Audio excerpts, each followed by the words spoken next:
seluruh bumi. Kami tahu hatimu, hatimu Tuhan, ada di bangsa ini.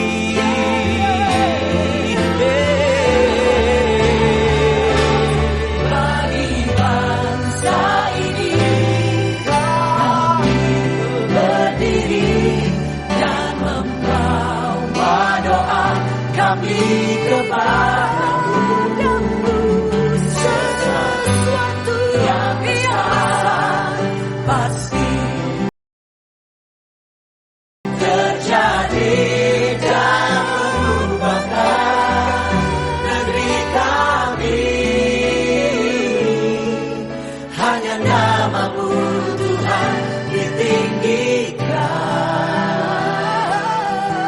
Hanya namamu Tuhan ditinggikan.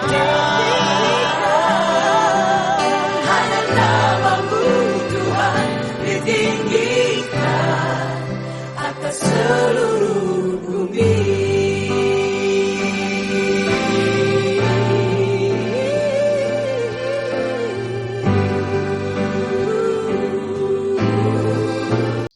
Ya, salam saudara yang dikasihi oleh Tuhan. Kita berjumpa kembali dalam perkuliahan online kita hari ini. Jadi seperti biasanya kita akan membuka perkuliahan online kita hari ini di dalam doa.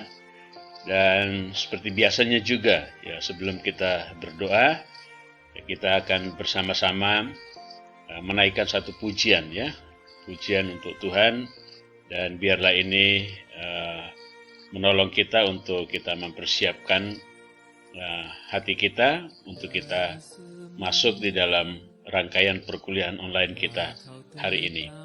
Pujiannya adalah pujian sukacita. Jadi kita mengikuti, mendengarkan, sambil mendengarkan kita bernyanyi bersama-sama, baik secara langsung maupun bernyanyi di dalam hati, ya, lewat video lagu yang saya akan putarkan. Pujiannya adalah Allahku dahsyat. Nyanyi sama-sama saudaraku. Dari utara ke selatan, terdengar bagi Allah.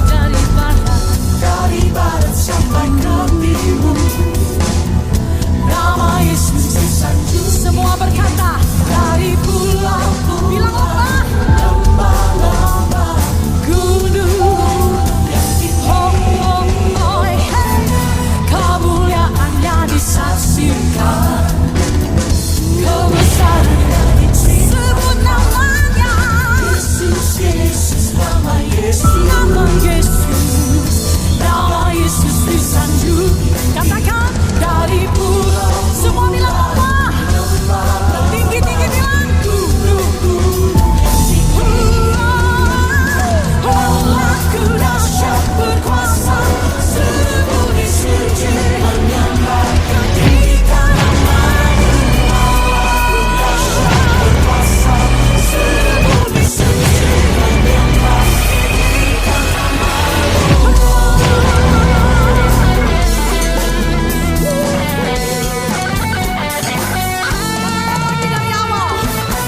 dari utara ke selatan, terdengar pujian bagi Allah. Dari barat sampai ke timur, nama Yesus disanjung. Semua bilang dari pulau-pulau, lembah, paling tinggi yang bisa saya capai, gunung yang tinggi. Hey, kemuliaannya disaksikan, kebesarannya dicintai. Angkat tanganmu, sebut namanya Yesus. Nama Yesus, nama Yesus, nama Yesus disanjung. Dari pulau-pulau,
Mari kita berdoa.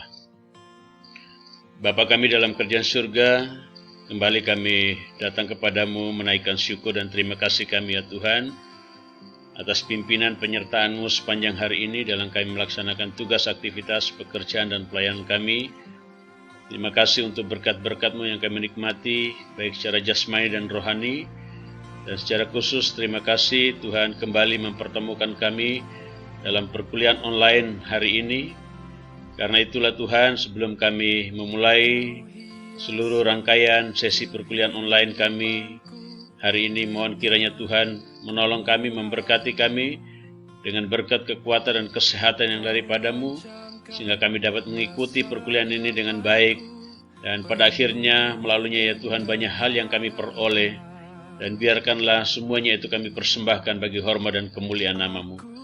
Kami menyerahkan waktu ini sepenuhnya ke dalam tangan-Mu dari awal pertengahan pada akhirnya ya Tuhan, di dalam nama Tuhan kami Yesus Kristus yang adalah Tuhan dan Juru Selamat kami yang hidup, kami berdoa dan bersyukur. Haleluya, amin. Ya, baik saudara, kita langsung saja akan masuk dalam materi pembelajaran kita hari ini. Jadi hari ini kita akan menyelesaikan semua bab dari materi perkuliahan online psikologi pendidikan Kristen ya. Jadi hari ini kita akan membahas bab 5 dan bab 6 ya. Bab 5 dan bab 6. Nah itulah sebabnya di layar screen Anda untuk bab 5-nya judulnya adalah hubungan antara faktor-faktor psikologis dan prestasi belajar anak. Jadi kalau kita mereview sedikit dari apa yang kita sudah pelajari sebelumnya, jadi di bab 3 dan bab 4 kemarin itu adalah masalahnya ya. Jadi masalah yang seringkali terjadi dan kita temukan di dalam proses pendidikan itu sendiri atau proses pembelajaran itu sendiri ya.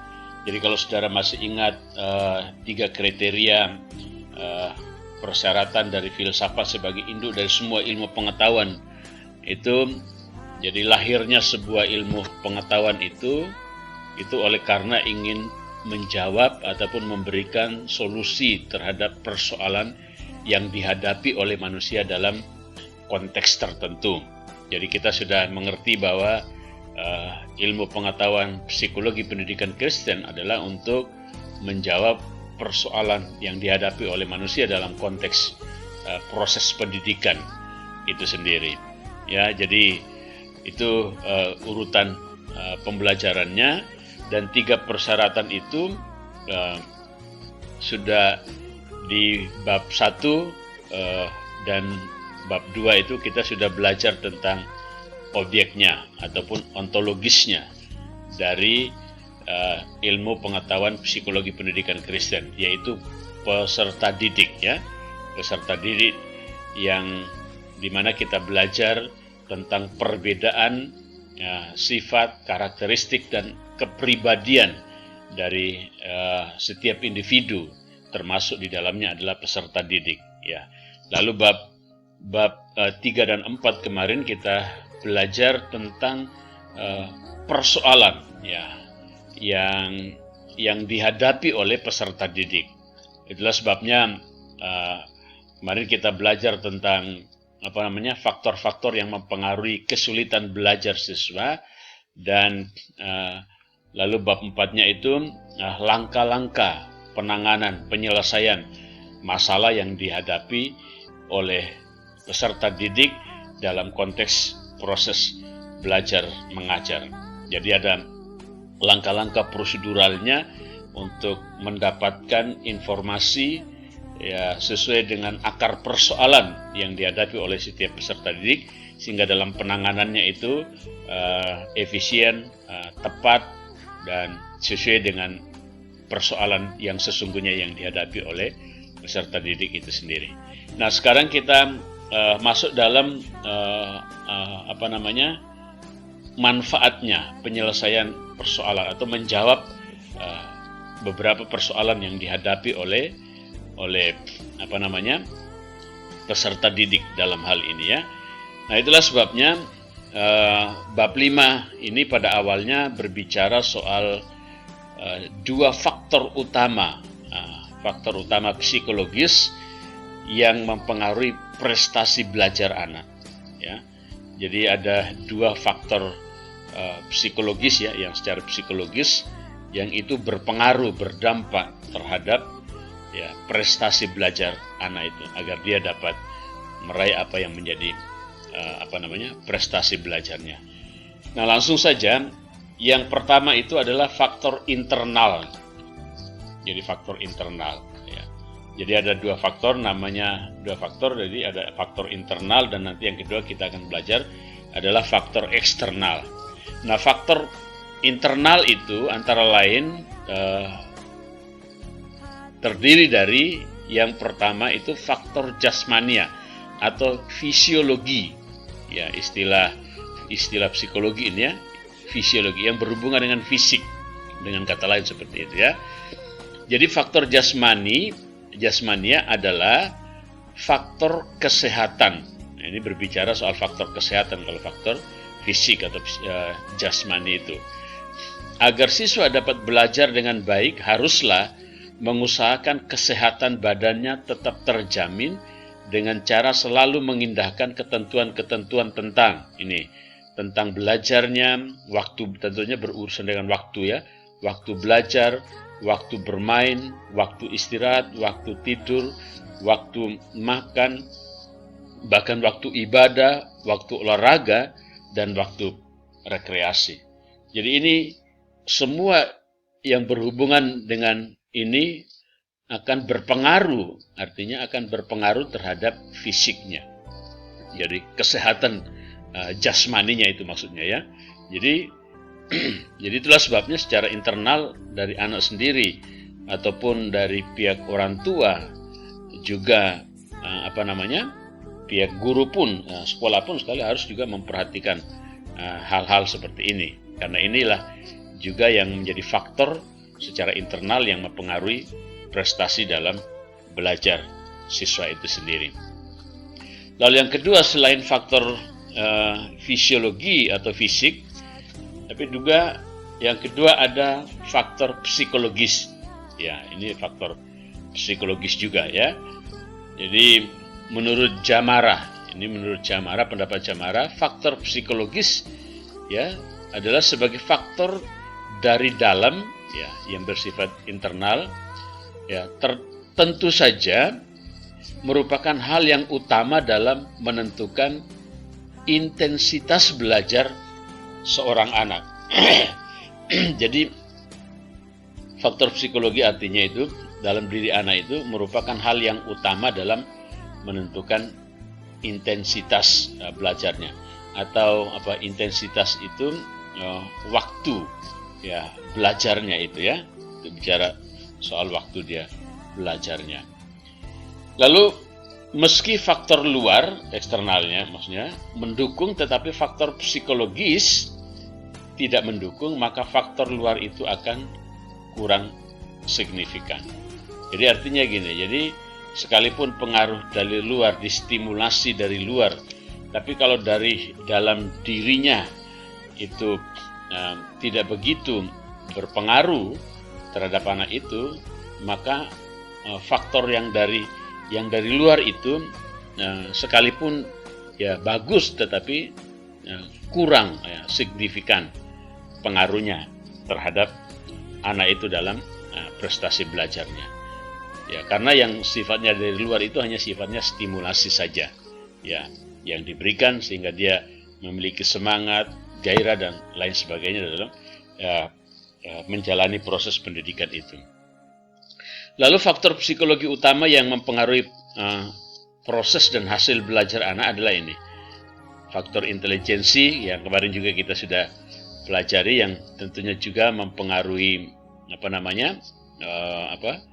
selain ini mempengaruhi prestasi belajar, tetapi juga mempengaruhi masalah belajar juga ya. Ini bagian dari yang kita juga bahas kemarin, faktor-faktor yang mempengaruhi kesulitan belajar siswa. Jadi sama juga faktor intelijensia masih memiliki peranan. Lalu minat, ya, yang juga kita sudah bicarakan di bab 1, bakat dan motivasi. Itu juga faktor psikologi dari dalam yang sangat mempengaruhi anak dalam meraih prestasi belajarnya. Lalu yang kedua, selain faktor internal tadi, yaitu faktor fisik dan faktor psikologi, lalu ada faktor eksternal. Jadi faktor eksternal ini faktor yang ada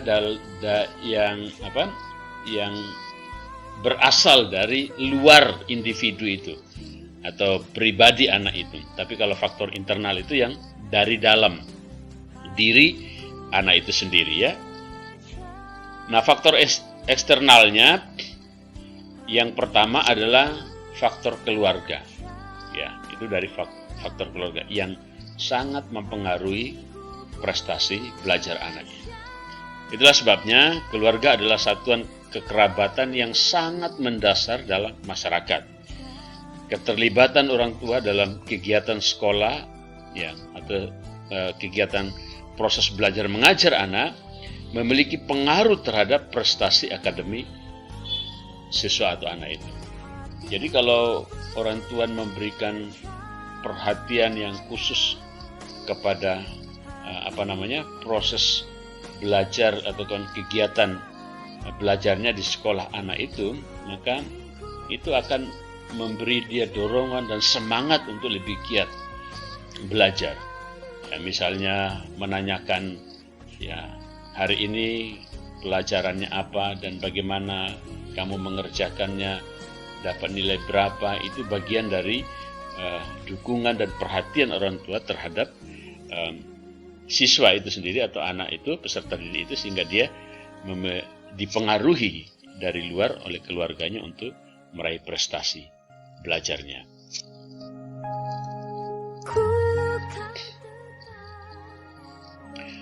Dengan adanya perhatian dari orang tua terhadap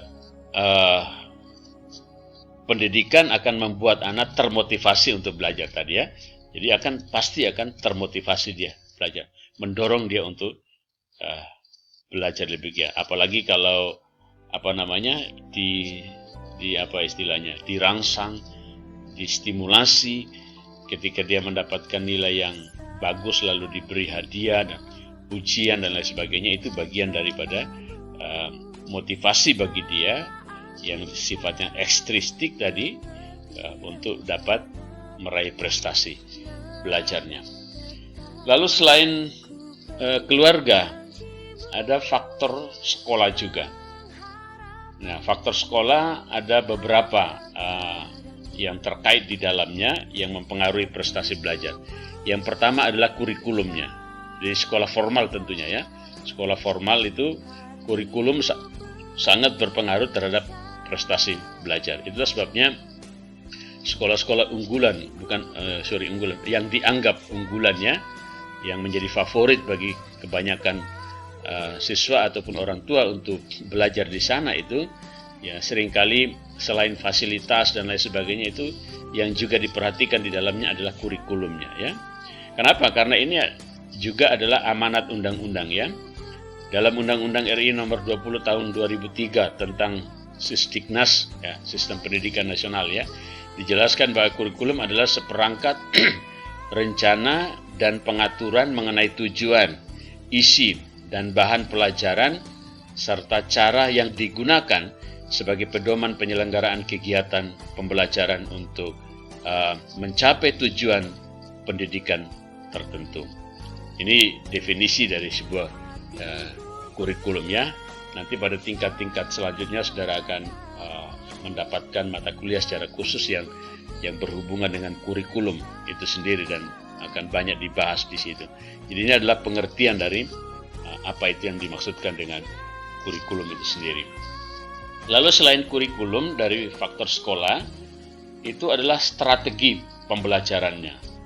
Jadi strategi pembelajarannya itu sangat juga menentukan prestasi belajar, yang nanti di bab 6 nanti kita akan bahas secara detail, ya. Itu strategi dalam belajar supaya mereka dapat menerima proses pembelajaran dengan baik ya. Dalam dunia pendidikan, strategi pembelajaran dapat diartikan sebagai perencanaan yang berisi tentang rangkaian kegiatan yang didesain untuk mencapai tujuan pembelajaran tertentu. Jadi strategi pembelajaran itu didesain sedemikian rupa, dibuat sedemikian rupa supaya dapat mencapai apa yang menjadi tujuan pembelajaran tertentu. Jadi itu dibutuhkan strategi, ya, kreativitas dan sebagainya untuk dapat mencapai tujuan pembelajaran itu sendiri. Untuk mengimplementasikan rencana yang sudah disusun tersebut diperlukan upaya atau cara yang digunakan untuk melaksanakan strategi ini yang dinamakan dengan metode. Jadi cara ya, jadi itu metode. Jadi strategi yang sudah dibuat, lalu bagaimana mengeksekusi strategi itu yang disebut dengan metode atau metode pembelajaran, cara kita mengajar atau menyampaikan hal itu. Ya, jadi kalau berkenaan dengan metode, ya kalau kita melihat ataupun memperhatikan, mempelajari cara Tuhan Yesus ya mengajar murid-muridnya ya sekali lagi masih ingat, kita harus selalu menjadikan Tuhan Yesus sebagai guru agungnya atau master of teacher-nya yang menjadi teladan bagi kita dalam hal dia mengajar, dan itulah bedanya psikologi pendidikan agama Kristen itu sendiri ya. Jadi waktu Yesus mengajar murid-muridnya berkenaan dengan metode, banyak sekali cara yang dipakai oleh Tuhan Yesus untuk menyampaikan satu pengajaran kepada murid-muridnya.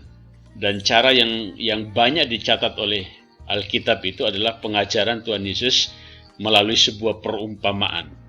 Jadi ketika dia mengajarkan satu hal yang dia ingin transfer kepada murid-muridnya atau para pendengarnya melalui sebuah perumpamaan, maka itu perumpamaan itu adalah sebuah metode, sebuah cara yang dipakai oleh Tuhan Yesus di dalam strategi dia menyampaikan satu pengajaran ataupun kebenaran firman Tuhan yang dia mau ajarkan kepada murid-muridnya, yang tujuannya adalah supaya mereka lebih mudah memahami apa yang diajarkan oleh Tuhan Yesus. Nah, prinsip yang sama juga sebenarnya dalam konteks pembelajaran secara formal ini berkenaan dengan metode. Jadi metode itu bertujuan untuk memudahkan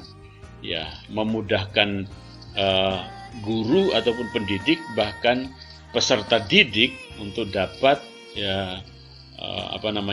memahami materi pembelajaran itu dengan mudah ya. Nah, itulah sebabnya kalau misalnya ada istilah-istilah yang susah dipahami, itu dengan metode itu lebih jelas disederhanakan istilah itu supaya lebih mudah dimengerti oleh peserta didik. Ya, sekarang banyak sekali metode pembelajaran khususnya di tingkat SD sampai dengan SMA khususnya itu.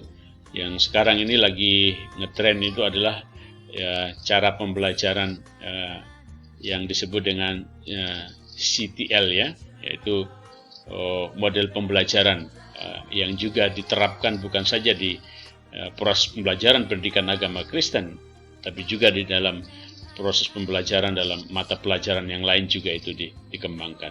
Nanti waktu saudara sekali lagi di tingkat yang lebih tinggi akan belajar lebih banyak di situ tentang metode-metode belajar yang berhubungan dengan pendidikan yang formal tentunya. Lalu yang berikutnya selain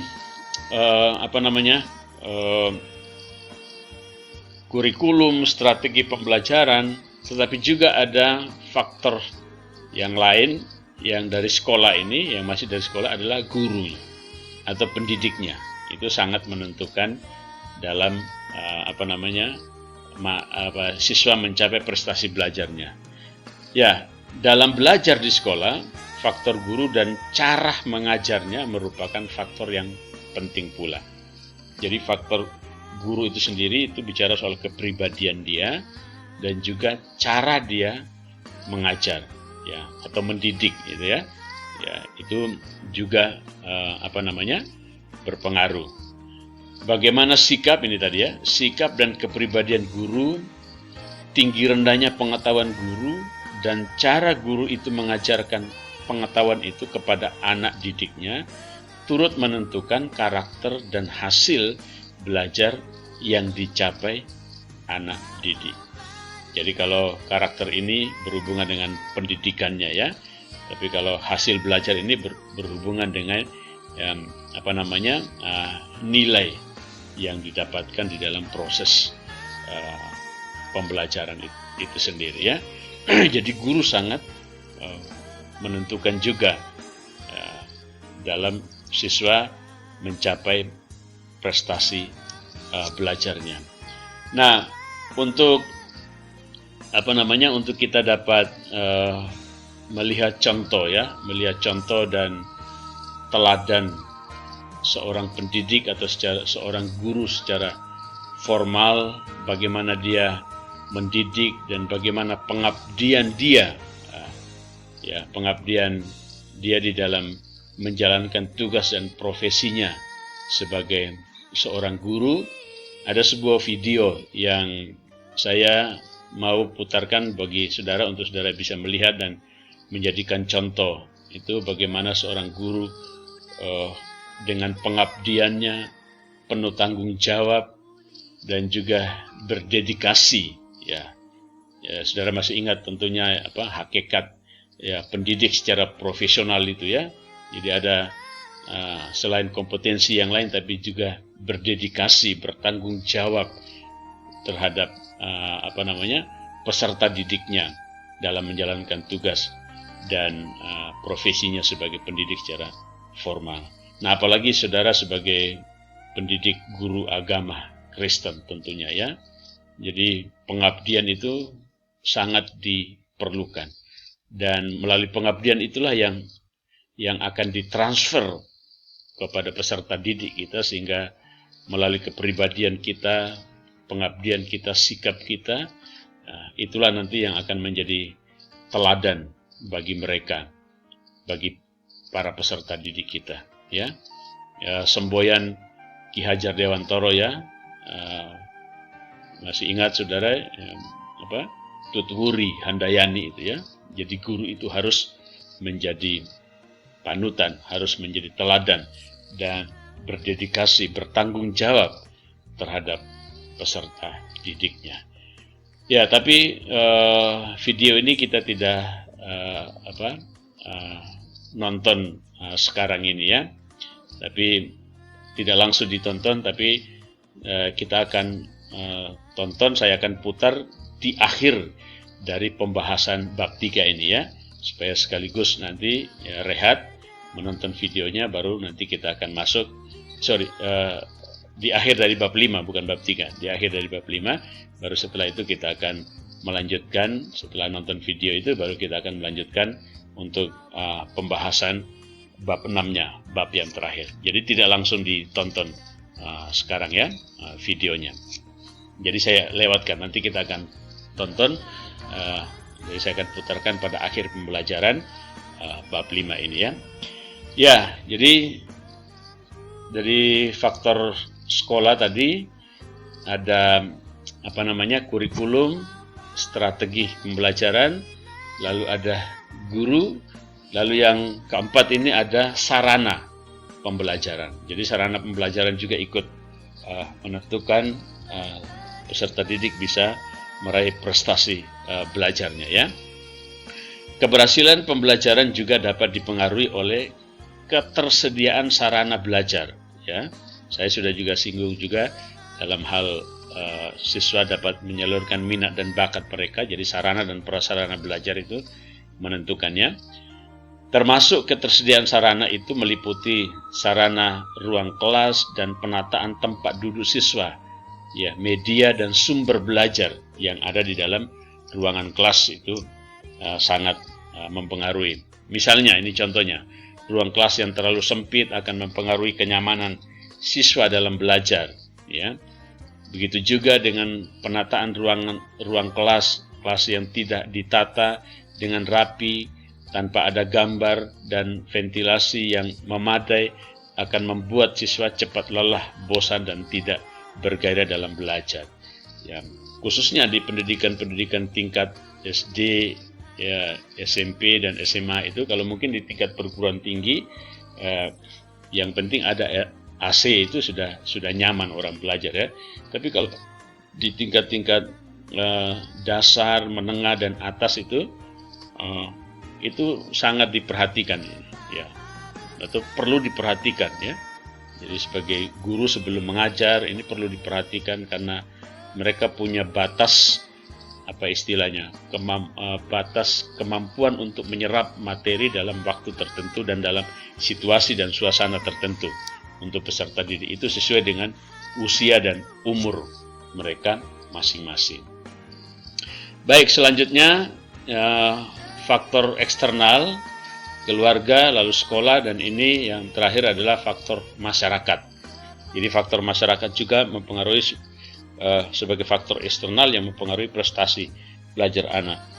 Faktor masyarakat itu berhubungan dengan kegiatan siswa dalam masyarakat. Kegiatan siswa dalam masyarakat dapat berpengaruh terhadap perkembangan pribadinya, ya. Bisa berpengaruh, dia banyak pengalaman juga di masyarakat.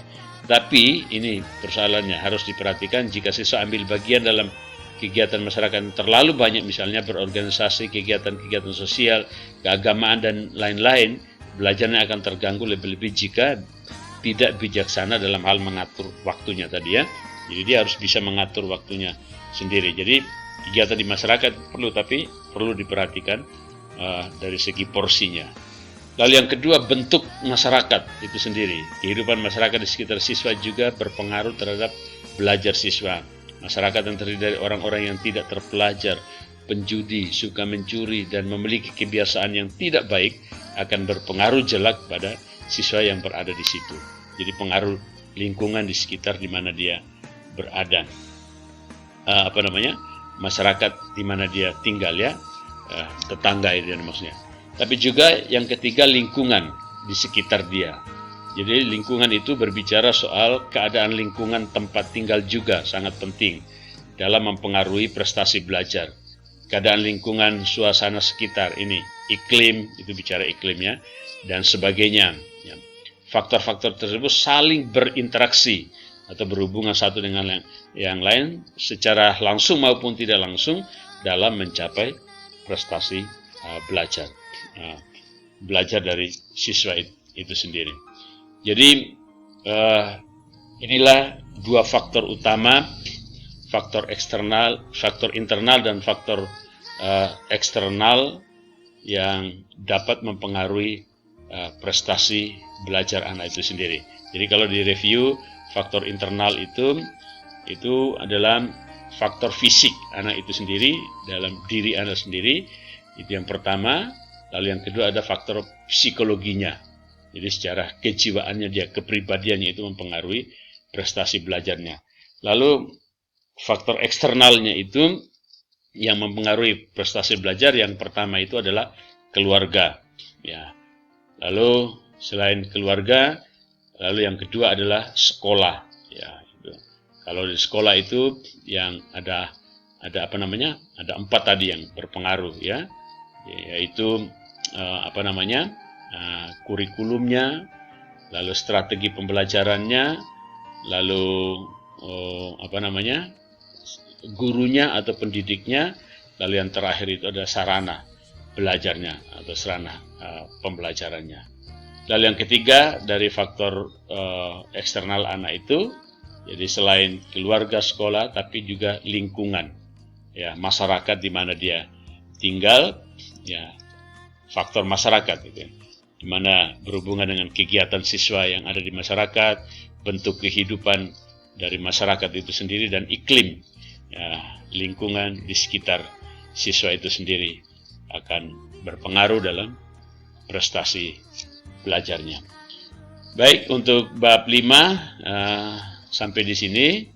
Jadi pembahasan untuk bab 5, dan itulah sebabnya, ya, selanjutnya seperti tadi yang saya sudah sampaikan di awal, Jadi saya akan putarkan video tentang pengabdian seorang guru, ya, yang bisa kita lihat sebagai teladan, bagi contoh bagi kita, bagi saudara-saudara sebagai calon pendidik secara profesional, ya, sesuai dengan profesi saudara sebagai guru agama Kristen nanti, agar juga memiliki tanggung jawab pengabdian dan juga dedikasi seperti yang terdapat dalam video ini. Dan juga sekian dan terima kasih untuk perhatian saudara, khusus untuk bab 5 ya. Dan setelah kita menonton video ini, nanti kita akan langsung lanjutkan dengan pembahasan bab 6, bab yang terakhir. Selamat menyaksikan.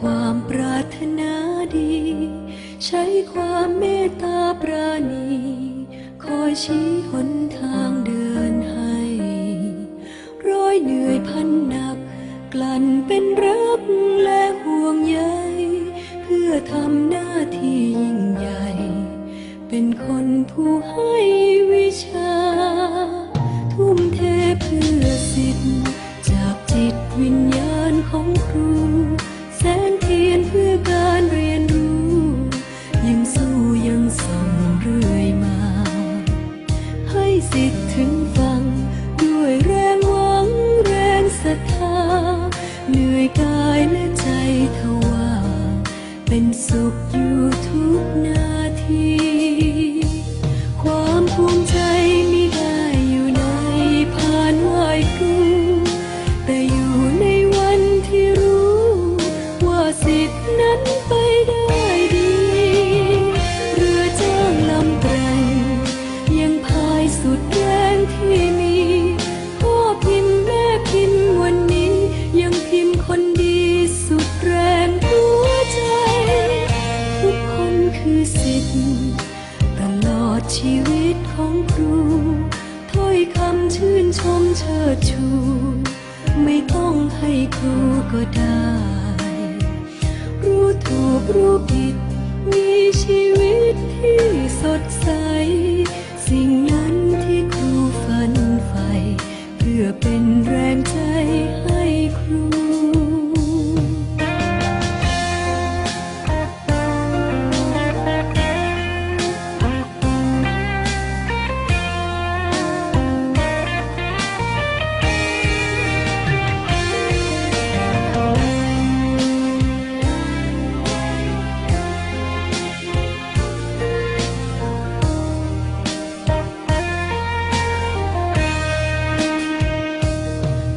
ภูมิใจไม่ได้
คือสิทธิ์ตลอดชีวิตของครูถ้อยคำชื่นชมเชิดชู ไม่ต้องให้ครูก็ได้ รู้ถูกรู้ผิดมีชีวิตที่สดใส สิ่งนั้นที่ครูฝันใฝ่เพื่อเป็นแรงใจให้ครู รู้ถูกรู้ผิดมีชีวิตที่ก้าวไกล เป็นคนที่ดีให้ได้ นั่นคือรางวัลให้ครู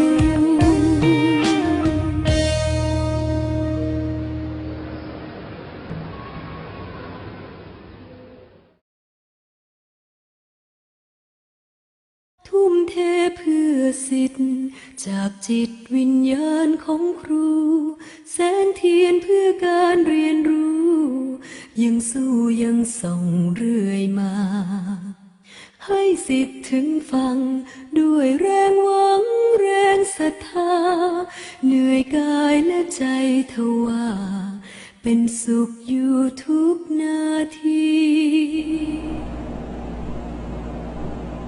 คุณครูครับ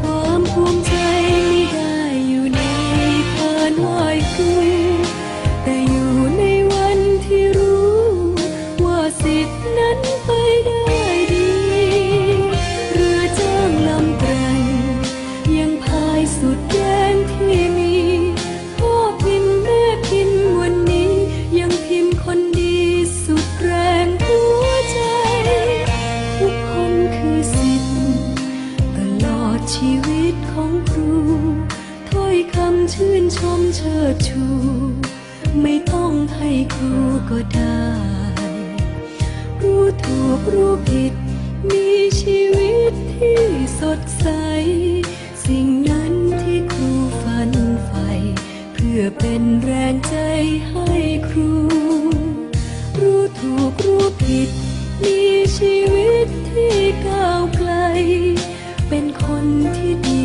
ให้ได้ นั่นคือรางวัลให้ครู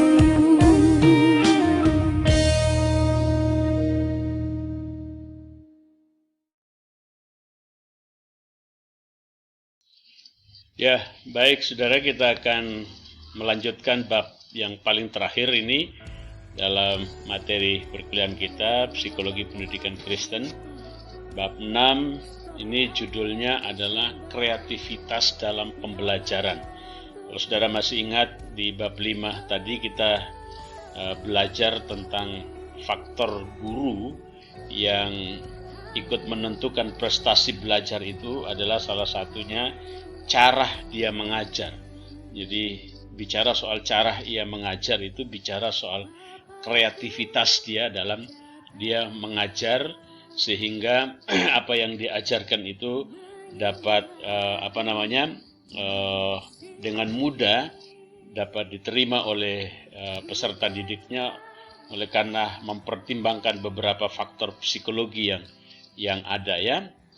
Jadi kreativitas dalam proses pendidikan atau proses belajar mengajar itu juga sangat menolong peserta didik dalam mencapai apa yang menjadi prestasi belajar mereka. Ya, seperti contoh misalnya yang dalam proses pembelajaran online seperti ini yang saya lakukan.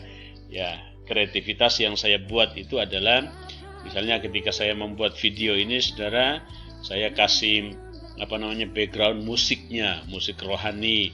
Jadi sambil saudara mendengarkan musik yang mengalun dengan pelan, lalu saya berbicara, itu bagian dari kreativitas ya yang saya pakai untuk menolong saudara bisa rileks dalam hal belajar, sehingga dengan suasana yang rileks itu akan memudahkan memahami materi pembelajaran itu sendiri. Lalu yang berikutnya itu juga misalnya dengan cara memutarkan beberapa video ilustrasi ya, itu bagian dari kreativitas dalam pembelajaran ya, supaya mengubah suasana dari berkonsentrasi terhadap PowerPoint lalu dialihkan kepada video, nonton, itu bagian dari kreativitas untuk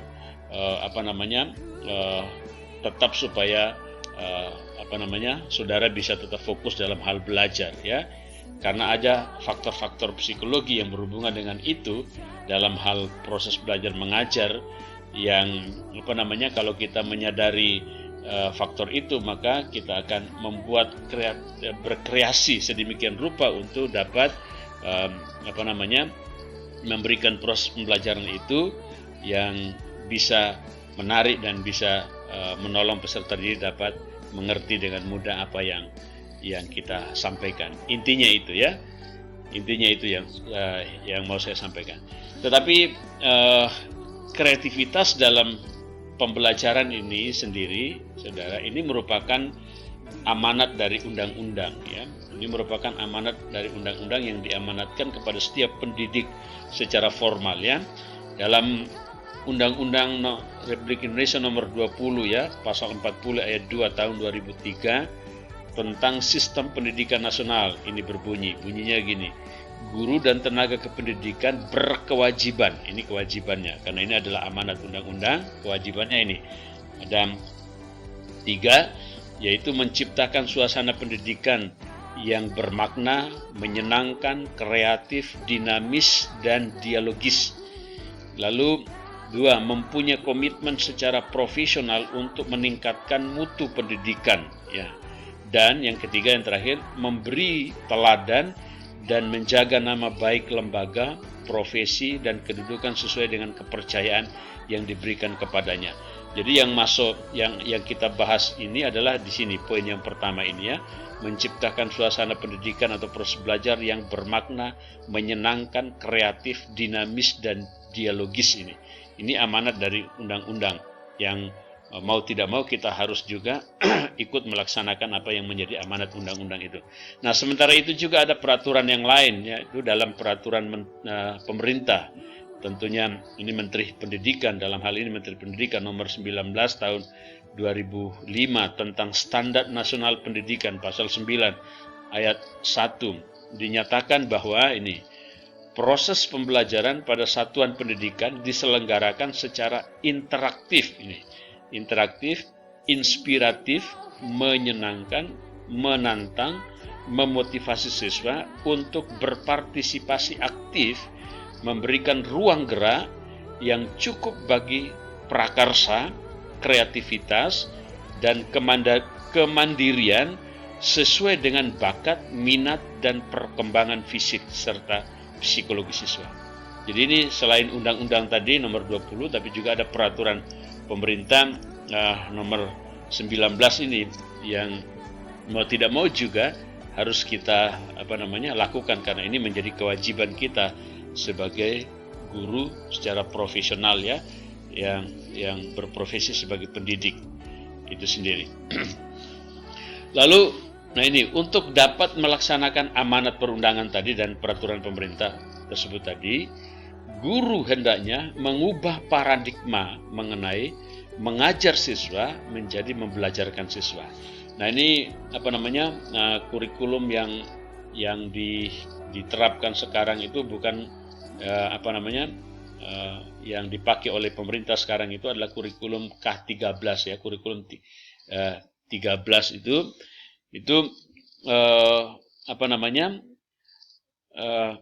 menolong guru supaya dapat memahami perubahan yang terjadi.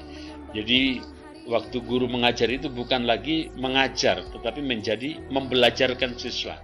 Ya, jadi fungsinya apa? Fungsinya dia adalah sebagai fasilitator guru itu, ya. Jadi fasilitator dalam proses pembelajaran itu.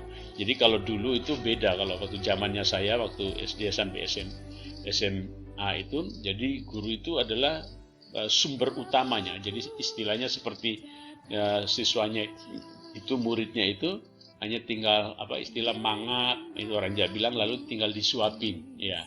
Seperti itu ilustrasinya. Jadi tinggal terima saja itu. Tapi kalau dalam zaman sekarang itu tidak lagi, sistem pendidikan kita sudah berubah, sudah tidak seperti itu modelnya.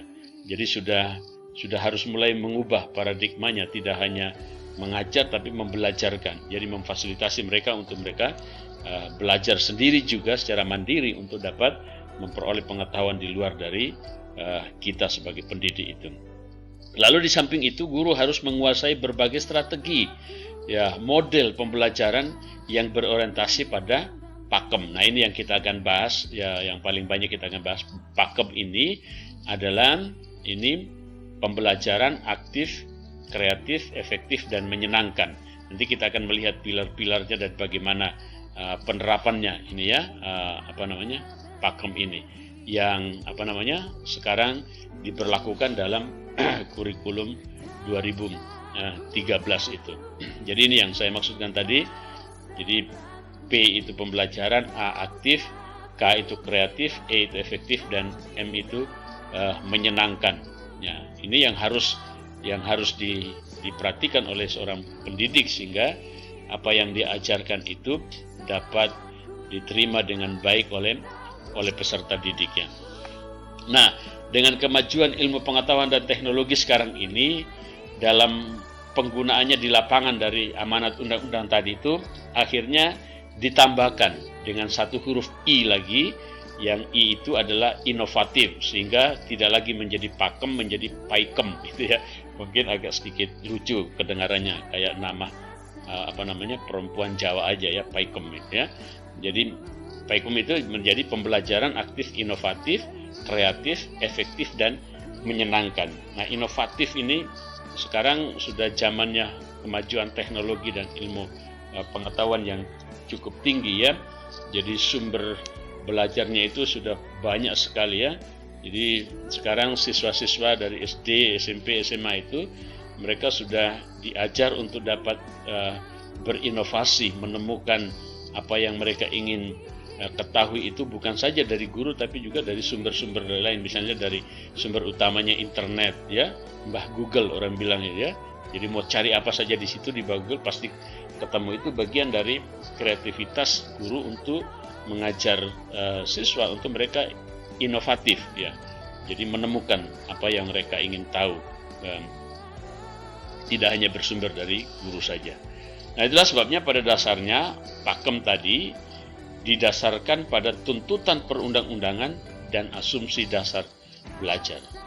Jadi pakem ini, ya, jadi itu dasarnya dari perundang-undangan terbentuknya ini, ya, dan juga dari asumsi belajar tadi itu, ya. Nah, kita akan lihat ini pilar-pilarnya. Jadi pilar-pilarnya sebenarnya ada 4 saja, ya. Kalaupun nanti saudara juga mau lihat satunya tadi, I tadi, inovatif, ya. Sebenarnya pilar utamanya ada 4, aktif, kreatif, efektif, dan menyenangkan, ya. Nih. Lalu kalau saudara nanti bisa studi mandiri untuk menambahkan I tadi, ya, inovatif tadi, ya. Nah, P-nya ini dari pakem ini merupakan pembelajaran yang didefinisikan sebagai pengorganisasian atau penciptaan atau pengaturan suatu kondisi lingkungan, ya, yang sebaik-baiknya yang memungkinkan terjadinya belajar pada peserta didik. Itu pengertian dari pembelajaran, ya, arti dari pembelajaran itu. Oke, kita lihat satu-satu. Sekarang aktif, apa artinya pembelajaran yang aktif itu, ya, dan apa sasaran utamanya? Menurut Masud, ya, aktif dimaksudkan bahwa dalam proses pembelajaran guru ini harus menciptakan suasana sedemikian rupa sehingga siswa aktif bertanya. Jadi aktif bertanya, mempertanyakan, dan mengemukakan gagasan.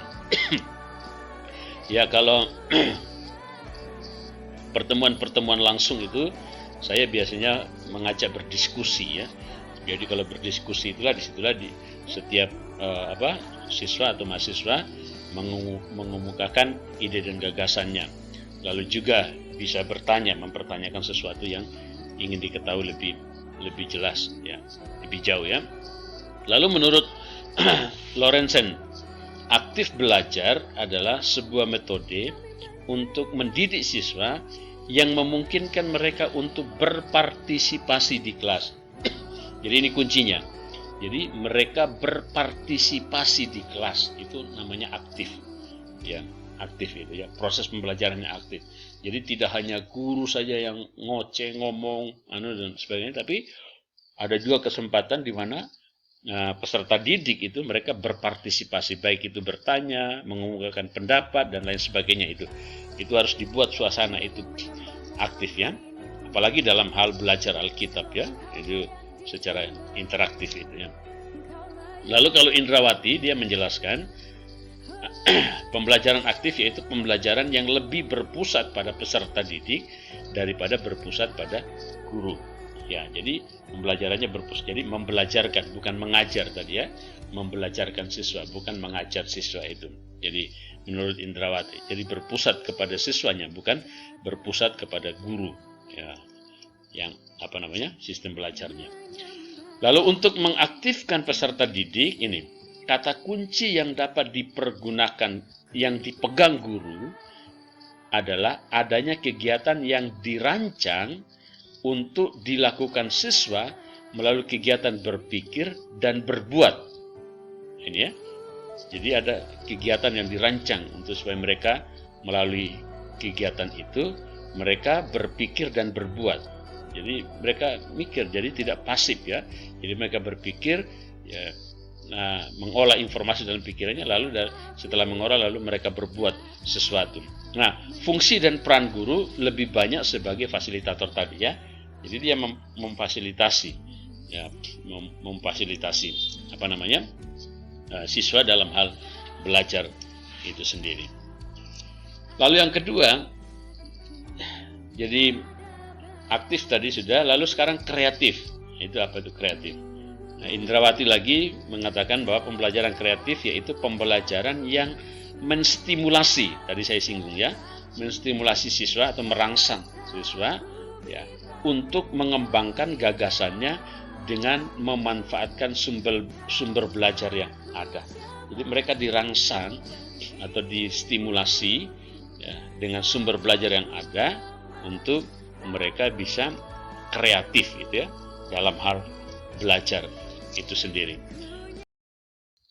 Lalu dapat disimpulkan bahwa pembelajaran kreatif merupakan pembelajaran yang dapat memacu siswa agar dapat mengembangkan idenya dengan menerapkan berbagai strategi dan memanfaatkan sumber belajar untuk memenuhi berbagai kemampuan siswa.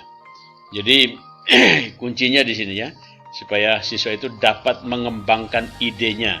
Jadi dia kembangkan idenya sendiri dalam proses pembelajaran yang kreatif itu ya. Lalu berikut langkah-langkah mengajar untuk mengembangkan kreativitas siswa ya. Ini ada langkah-langkahnya yang diberikan. Yang pertama, memberikan kebebasan pada siswa untuk mengembangkan gagasan dan pengetahuan baru. Jadi mereka diberi kebebasan.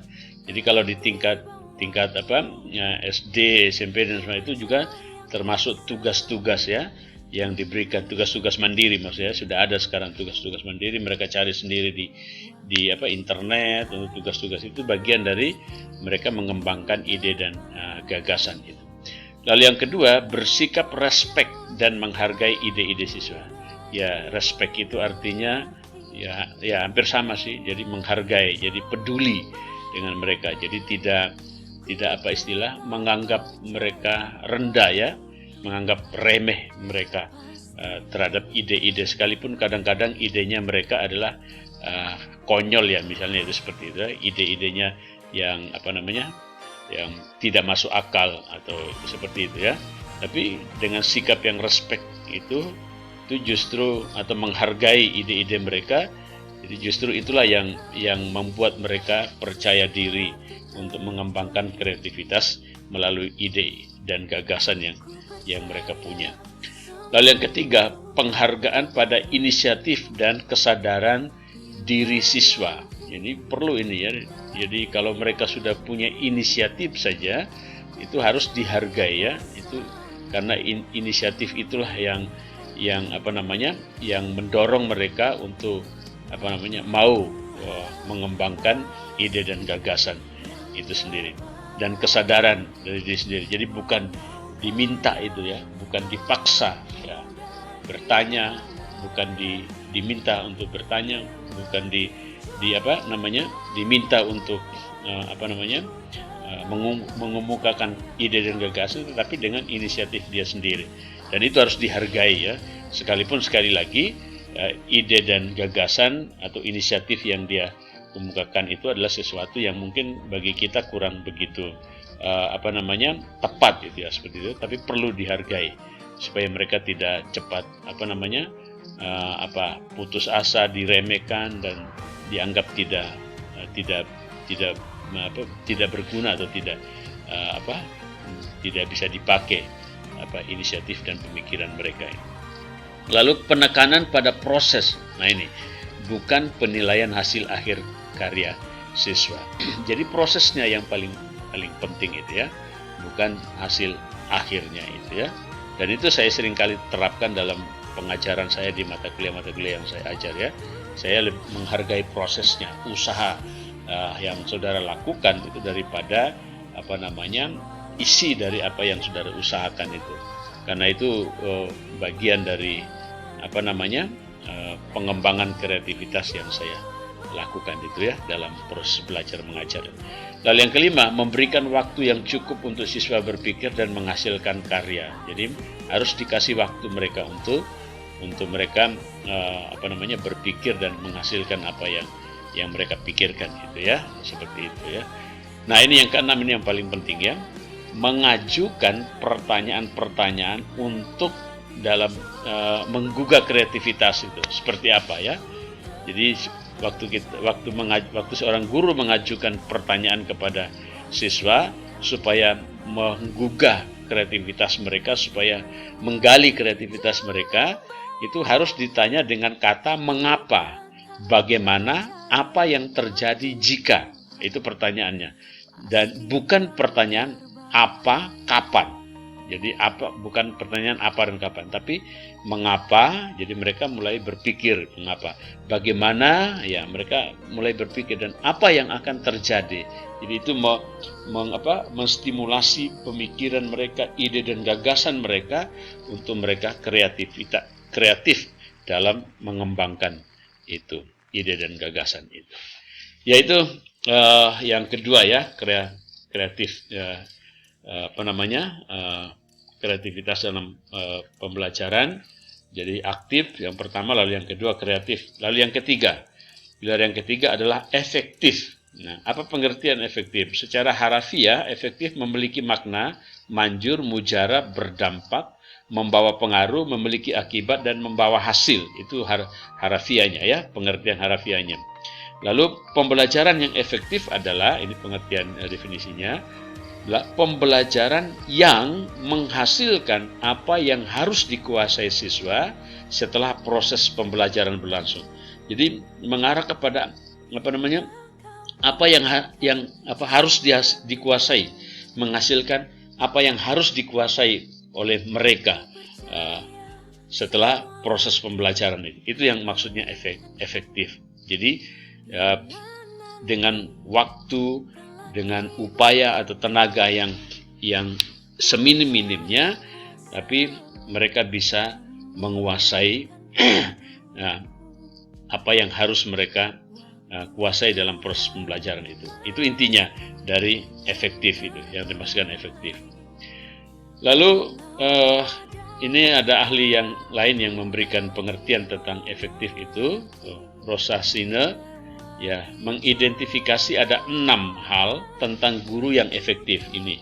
Dan tentunya ini didasarkan kepada penelitian yang dia lakukannya, karena dia adalah pakar psikologi pendidikan yang juga mengemukakan temuannya ini tentunya lewat penelitian ilmiah yang dilakukan.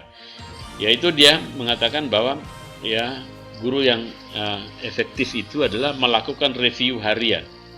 Review harian itu artinya, jadi dalam setiap pembelajaran setiap hari itu mereview apa yang sudah dipelajari sebelumnya. Ya, setiap hari itu maksudnya. Lalu menyiapkan materi yang baru. Jadi Jadi bukan lagi menyampaikan apa yang sudah diajarkan, tetapi sudah menyampaikan materi yang belum dipelajari, gitu ya. Lalu melakukan praktek terbimbing, itu artinya jadi ada bukan hanya pengajaran saja yang dilakukan, tetapi ada juga praktek dalam bimbingan, ya, seperti yang kita sudah pelajari di bab sebelumnya, ya. Ya, guru itu tidak hanya berperan sebagai seorang pengajar yang mengajar saja, tapi juga mendidik, ya, memberi bimbingan, memberi konseling, ya, mesti ingat ya, memberikan konseling bagi mereka, ya, sehingga semua bagian yang dimiliki oleh siswa yang menjadi persoalan itu bisa disentuh, gitu ya. Lalu menyediakan balikan dan koreksi. Jadi misalnya kalau ada ujian harian, lalu setelah mereka kumpulkan, mereka harus dikembalikan, lalu diberi catatan dan diberi koreksi, seperti itu ya. Lalu memberikan praktek mandiri, ya, tadi yang saya sudah sampaikan ya, ada praktek secara mandiri. Lalu review mingguan dan bulanan, selain harian tadi ada juga mingguannya dan juga ada bulanannya. Bukan supaya untuk mengingatkan kembali supaya tidak cepat lupa ya apa yang mereka sudah pelajari selama ini. Jadi itu itu yang dimaksudkan dengan efektif ya dalam proses pembelajaran atau proses belajar mengajar. Lalu yang terakhir sekarang adalah menyenangkan, pembelajaran yang menyenangkan. Jadi aktif, kreatif, efektif. Lalu yang terakhir sekarang adalah menyenangkan. Jadi apa artinya atau menyenangkan itu? Apa manfaatnya ya? Ini didahului melalui sebuah hasil penelitian ya. Menurut hasil penelitian ini hasilnya konsentrasi yang tinggi ya terbukti meningkatkan hasil belajar. Ini seperti kesimpulan dari hasil sebuah penelitian ya. Jadi konsentrasi yang tinggi terbukti meningkatkan hasil belajar. Jadi kalau misalnya saudara buat skripsi, misalnya proposal skripsi, lalu mengajukan sebuah hipotesa ya. Hipotesa ini bisa jadi hipotesa ini ya. Ini bisa dijadikan hipotesa bahwa konsentrasi yang tinggi dan terbukti bisa meningkatkan hasil belajar. Itulah sebabnya dilakukan penelitian untuk membuktikan apakah itu betul atau tidak hipotesis itu.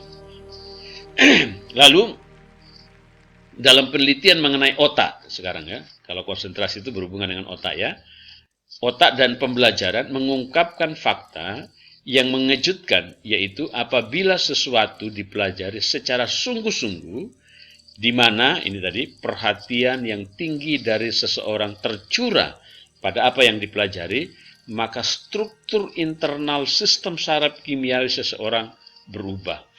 Jadi ini merangsang bagian organ otak dalam tubuh manusia itu yang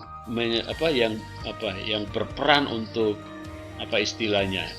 berperan untuk menciptakan kecerdasan intelektual seseorang itu dipengaruhi oleh konsentrasi yang tercurah ya. Jadi jika sesuatu yang dipelajari sungguh-sungguh itu di mana perhatian yang tinggi tercurah, maka struktur internal sistem saraf kimia itu seseorang akan berubah gitu ya. Nah, dari perubahan itu pasti akan memunculkan hal-hal yang positif tentunya ya dalam otak itu menciptakan kemampuan berpikir seseorang dalam hal belajar itu. Lalu Dave Meyer ya yang dicatat oleh Indrawati memberikan pengertian yang lain, menyenangkan atau fun itu sebagai suasana belajar dalam keadaan gembira. Nah, ini ya. Itu artinya pembelajaran yang menyenangkan. Jadi suasananya itu, jadi ini berhubungan dengan bukan kondisi itu internal, tapi suasana eksternal. Ya, suasana yang menggembirakan atau menyenangkan. Suasana gembira di sini tentunya ini ya. Ini catatannya, bukan suasana ribut, hura-hura, kesenangan yang sembrono dan kemeriahan yang dangkal itu. Jadi maksudnya bukan suasana gembira yang asal-asal itu dan lain sebagainya itu ya, ribut, hura-hura dan lain sebagainya yang dimaksudkan di sini. Bukan itu yang dimaksudkan itu. Nah, itulah sebabnya ada cirinya. Jadi ada ciri-ciri suasana belajar yang menyenangkan. Ini rileks itu maksudnya. Bebas dari tekanan, aman, menarik, bangkitkan minat belajar, adanya keterlibatan penuh tadi ya, otak perhatiannya penuh, lalu perhatian peserta didik tercurah di situ, lalu lingkungan belajar yang menarik, misalnya keadaan terang tadi ya, sarana dan prasarana belajar tadi, ya, pengaturan tempat duduk leluasa untuk peserta didik bergerak, lalu bersemangat, lalu perasaan gembira dan konsentrasi yang tinggi. Itu yang suasana yang menyenangkan itu. Lalu kebalikan dari itu yang tidak menyenangkan dikasih juga. Ya, yang tidak menyenangkan itu tertekan, perasaan terancam, ya, lalu perasaan menakutkan itu ya. Itu merasa tidak berdaya, jenuh, bosan, itu ya. Lalu suasana pembelajaran yang monoton itu yang pada akhirnya membuat jenuh dan bosan itu. Lalu pembelajaran tidak menarik siswa. Jadi itu sistem pembelajaran yang tidak menyenangkan itu ya. Nah, itulah sebabnya ini sebagai kesimpulannya.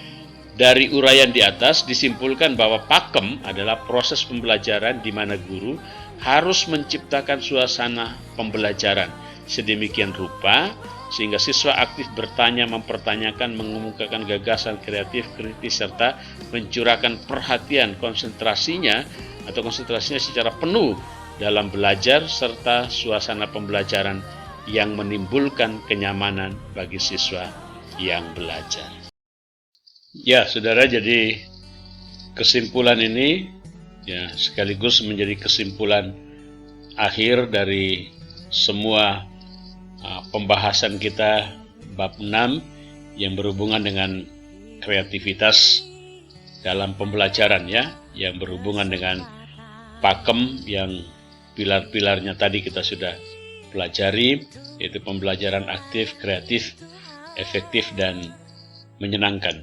Dan itulah sebabnya ya kesimpulan tadi juga sekaligus mengakhiri semua pembahasan bab 6 serta juga mengakhiri seluruh rangkaian perkuliahan kita hari ini untuk mata kuliah psikologi pendidikan Kristen.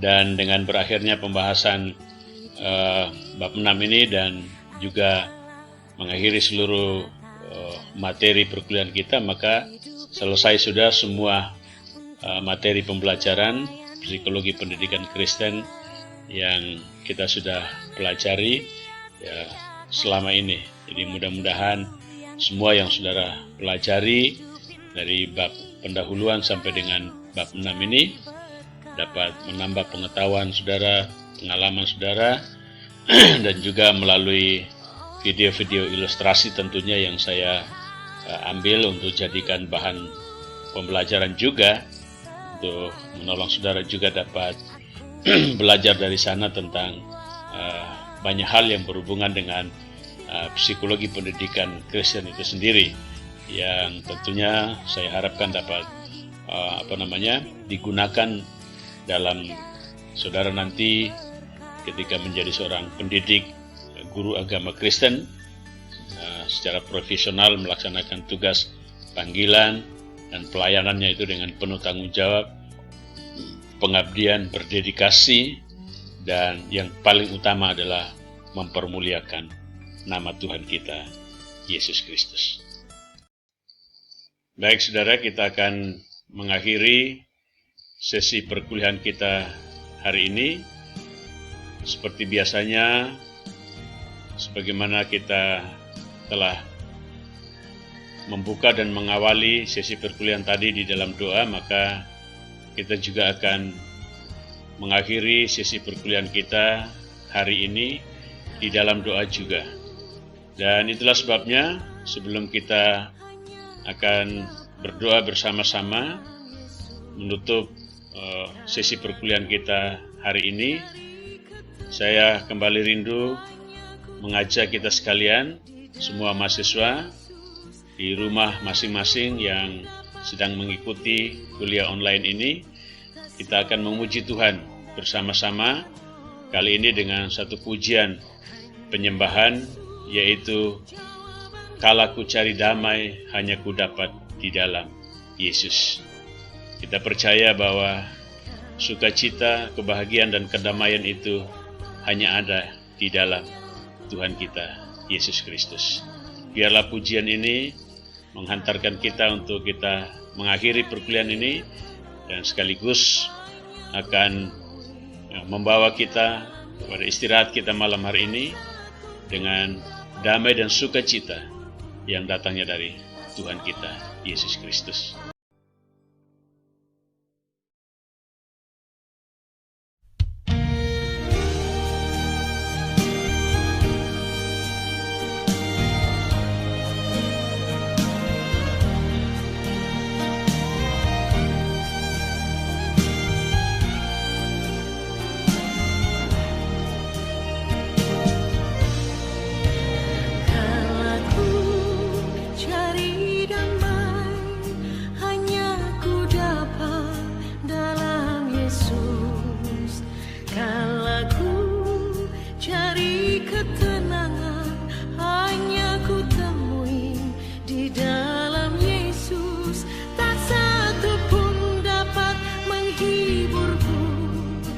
Seorang pun dapat menolongku, hanya Yesus jawaban hidupku.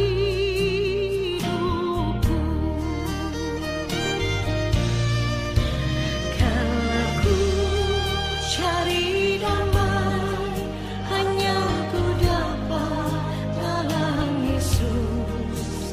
Kalau ku cari ketenangan, hanya ku temui di dalam Yesus. Tak satu pun dapat menghiburku, tak seorang pun dapat menolongku, hanya Yesus jawaban hidupku.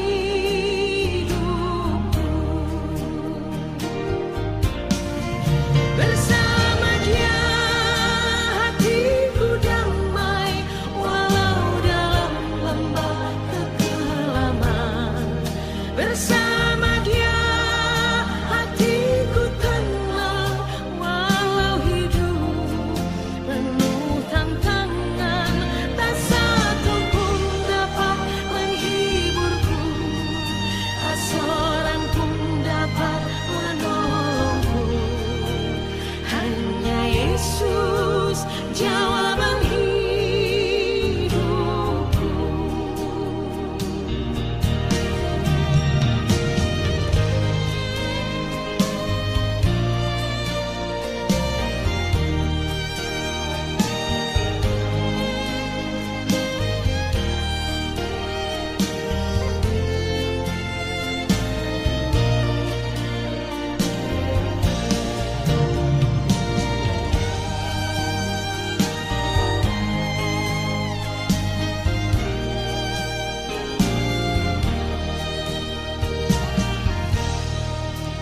Kalau ku cari damai, hanya ku dapat dalam Yesus. Kalau ku cari ketenangan, hanya ku temui di dalam Yesus.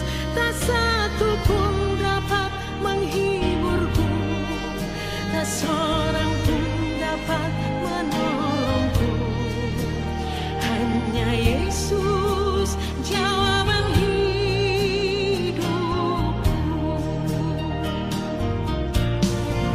Bersama Dia hatiku damai, walau dalam lembah kekelaman.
Baik, mari kita berdoa.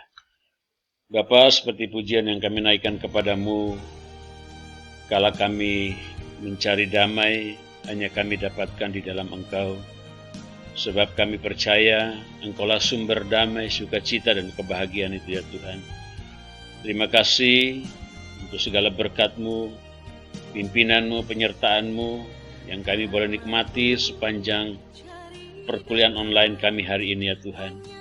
Dan biarlah sebentar ketika kami mengakhiri perkuliahan ini ya Tuhan, kami terus mohon pimpinan kuasa dari Tuhan yang selalu dan senantiasa menyertai dan memberkati kami. Dan sisa aktivitas kami sepanjang malam hari ini kami serahkan ke dalam tangan Tuhan. Ketika kami beristirahat, kami percaya Engkau menjaga melindungi kami. Kami berada dalam perlindungan dan naungan Tuhan, sehingga kami boleh beristirahat dengan baik, dan besok pagi kami boleh bangun dengan keadaan tubuh yang sehat, untuk kami dalam melaksanakan tugas, aktivitas, pekerjaan, dan pelayanan kami masing-masing ya Tuhan. Dan biarlah kehendak-Mu akan mempertemukan kami kembali esok hari dalam perkuliahan yang terakhir, di mana kami akan mengikuti ujian online ya Tuhan, dari mata kuliah ini. Terima kasih Bapa, terpujilah Engkau Allah kami yang hidup. Kami menaikkan syukur dan terima kasih kami buat pimpinan penyertaan-Mu dari awal pertengahan pada akhirnya, di dalam nama Tuhan kami Yesus Kristus, yang adalah Tuhan dan Juru Selamat kami yang hidup. Kami berdoa dan bersyukur. Haleluya. Amin. Baik saudara, ya demikian sampai di sini perjumpaan kita hari ini di perkuliahan online kita. Dan itulah sebabnya sebagai akhir kata saya mengucapkan terima kasih untuk perhatian, partisipasi, dan keterlibatan semua mahasiswa dalam proses pembelajaran hari ini. Dan biarlah semua yang kita pelajari hari ini menjadi bekal bagi saudara, khususnya sebagai calon-calon pendidik, baik yang didik secara formal maupun informal dan non-formal, yang dapat menolong kita lebih efektif dalam tugas, panggilan, dan pelayanan kita masing-masing. Akhir kata, selamat malam, selamat beristirahat, dan sampai jumpa besok. Tuhan Yesus memberkati. Amin.